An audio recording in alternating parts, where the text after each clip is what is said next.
So here today at the London Transport Museum with a wonderful bunch of kids from years 5 and 6 from schools in Havering, talking about transport in general and buses in particular. Now, some of the kids here in the audience are junior travel advisors. They're doing our job for us.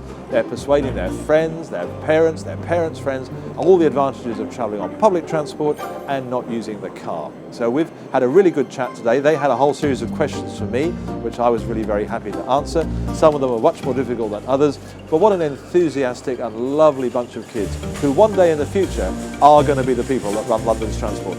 Did you imagine doing what you are doing now when you were young? What was the biggest challenge for transporting London during the Olympic Games? That's a cracking question. So the children that we've brought here today are from 3 separate schools and they're all junior travel ambassadors. So they all work within their school to encourage people to travel by sustainable modes of travel. So they've come here today to interview Leon Daniels as the main feature for their magazine.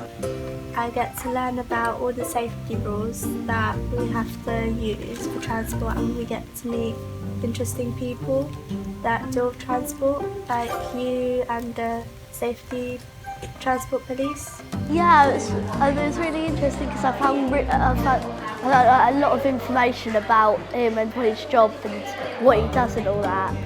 The children had already come up with their questions at school. He was so interesting and really engaged the children in all his answers that they were just listening to him the whole time.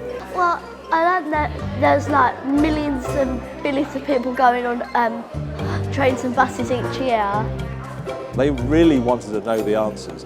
And even though they're only years 5s and 6s, they really wanted to know the answers to some searching questions about the future, about what buses in the future will look like, what travel will be like in the future, and what goes on in this great city. It was really fun and I learned quite a lot.